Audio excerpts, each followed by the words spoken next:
রোহিঙ্গা ইনশাআল্লাহ রোহিঙ্গা যেবাই এন্ডে আর রোহিঙ্গার নাম ধরিয়ে যদি প্রত্যেকখান দেশে যদি রোহিঙ্গা বাবতে চিন্তা ভাবনা করতে যদি হলে আর তুন দিলকাম বেশি ডর ওই যাগুই ইয়ানলা বলি আরগো ভিডিও সাইন্ডে যে ভিডিও মাদিনিকে আর গো বাই বেশি রোহিঙ্গাল্লা পুরান রাজওয়ানের কল তুলে দিন লাখ কেসো হতারে বাইয়ে স্বীকার করে তোলে আর ভিডিও চাই তাদের কুড়ে ঘর তারপরে এখানে বিল্ডিং এ তাম্বুর জীবন দরকার নাই।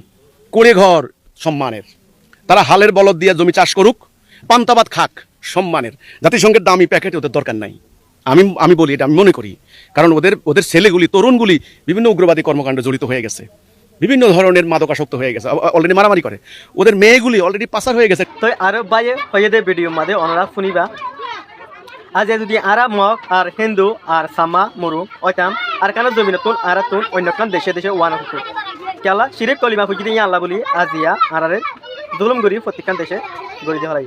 তো আর রোহিঙ্গা সাইডে আর নিজর সিকিউরিটি লিয়রে নিজর আটু পি লিয়রে আর নিজর অতন দেশের মাঝে যাই বলাই বাইও খুশি করে আর যাই বলাই ইনশাল্লাহ তৈরি আছি যে নাকি জেদুর আর তো আটু পি হদিবারে ফাফর দিয়ে উদ্র ফায়ারে যাই বলাই। ইতিহাসের জঘন্যতম বর্বরচিত এই যে হামলা হয়েছে, উচ্ছেদ করা হয়েছে এথনিক ক্লিনজিং এর নামে, এটা পরিকল্পিতভাবে শুধু মুসলমান বলে, যদি আজকে ওখানে হিন্দু হইতো এটা করতো না, যদি আজকে সেখানে খ্রিস্টান হইতো এটা করতো না। আমি কিন্তু সাম্প্রদায়িক কথা বলছি না, আমি কিন্তু নিরপেক্ষ কথা বলছি। যারা নিরপেক্ষ বিচার করবেন তারা এটা বিশ্বাস করবেন। যদি সেখানে বৌদ্ধ হইতো করতো না, এমনকি যদি কমিউনিস্ট হইতো তাও করতো না। মুসলমান, আর মুসলমানদের কোনো অভিভাবক নাই আল্লাহ ছাড়া, মুসলমানদের কোনো জাতি নেই। জাতিসংঘ কি মুসলমানদের? জাতিসংঘ কিছু করতে পারছে? জাতিসংঘ গঠন করার পরে 5 কোটি লোক খুন হয়েছে, জাতিসংঘ কিছু করতে পারে নাই। রুয়ান্ডার গণহত্যা বন্ধ করতে পারে নাই, মিয়ানমারের এই মুসলমানদের উদ্বাস্তু বন্ধ করতে পারছে, আপনারা জানেন। তাহলে এখন আমার দুঃখ লাগে, এখানে যারা আমাদের কিছু আলেমোলামা, কিছু ধর্মীয় সংগঠন ওখানে গিয়ে ওনাদেরকে মাসলা মাসালি শিখায়, মাথায় টুপি দেওয়ায়, কোট্টা গায়ে দেওয়ায়। আরে ভাই, এগুলা করলে ওরা ওদের মাতৃভূমি ফেরত পাবে না। তাহলে ওদেরকে কি করতে হবে? ওদেরকে প্রকৃত পক্ষে ইসলামের সঠিক আদর্শ, সঠিক আকিদা, আইডিয়া, লক্ষ্য তাদেরকে দিতে হবে। কে দিবে?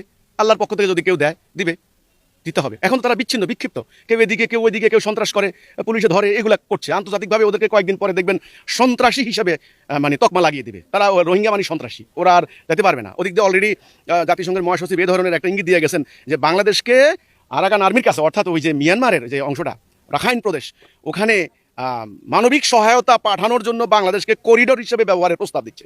এখন মানবিক সহায়তা কি? আমরা তো জানি ট্যাবলেট, খাবার প্যাকেট, স্যালাইন, কাপড় চোপড়, এগুলি মানবিক সহায়তা। কিন্তু আমরা জানি দুনিয়াতে মানবিক সহায়তার নামে কাপড়ের বাক্সের ভিতরে গোলা বারুদ যায়, এটা আমরা জানি। স্যালাইনের ভিতরে, ঔষধের বাক্সের ভিতরে বোমা যায়, এটা আমরা জানি। তো মানবিক সহায়তাটা কি আসলে, এটা একেবারে সুনির্দিষ্ট হওয়া দরকার। আমাদের বাংলাদেশের মাটিকে যেন কেউ এই সাম্রাজ্যবাদী, আগ্রাসী, এই অপশক্তির চারণভূমিতে পরিণত করতে না পারে। এটার জন্য একটা ভয়ঙ্কর ব্যাপার হচ্ছে এই রোহিঙ্গাদের ইস্যু। এই জন্য রোহিঙ্গাদের ইস্যুটা আমি মনে করি পুরো জাতি একত্রিত হয়ে খুব সিরিয়াসলি এটাকে ডিল করতে হবে, হ্যান্ডেল করতে হবে, নাহলে কিন্তু সমস্যা আছে। তো রোহিঙ্গাদের প্রতি আমার সিম্পেথি আছে এখানে। এই জন্যই পৃথিবীর সমস্ত উদ্বাস্তু মানুষ, অধিকার হারা মানুষ, বাড়িঘর হারা মানুষ, যেই ধর্মের হোক, যে বর্ণের হোক, খালি রোহিঙ্গা কেন, তাদের প্রতি মানবতার দিক থেকে আমার সহমর্মিতা আছে, সহযোগিতা আছে। কিন্তু আমার দাবি হচ্ছে যার বাড়িঘর হারিয়েছে তাকে নিজেদেরকে উদ্ধার করতে হবে, কেউ তাদেরকে উদ্ধার করে দেবে না। এই হলো কথাটা। এখন সেটা কিভাবে করা যায়, সেটা ওদের জন্য একটা সুনির্দিষ্ট কর্মপন্থা আমি মনে করি আমাদের বাংলাদেশ সরকার থেকে দেওয়া যেতে পারে। সরকার কতটুকু করতে পারবেন আমি জানি না, কিন্তু রোহিঙ্গাদের এই সমস্যার সমাধান রোহিঙ্গারাই করতে হবে। এবং আল্লাহ রসুলের সাহাবিরা যেভাবে রক্ত দিয়ে, খেয়ে না খেয়ে, গাছে লতা পাতা খেয়ে মদিনা রক্ষা করেছেন, তাদের আবাসভূমি, ঠিক তেমনি নিজেদের আবাসভূমি, নিজেদের ব্যবসা বাণিজ্য, নিজেদের ক্ষেত খামার, নিজেদের ভবিষ্যৎ নিজেরাই রক্ষা করতে হবে, কেউ তাদেরকে দিবে না। এটা হলো আমার কথা। আর যদি আল্লাহর উপর ভরসা রেখা যদি তারা তাদের আবাসভূমিতে ফেরত যায়, তা আল্লাহ বলছেন আমি মোমেনের ওয়ালি, মোমেনের অভিভাবক, কাউকে ভয় করার দরকার নাই। এখন সেটা তারা কতটুকু করবেন জানি না।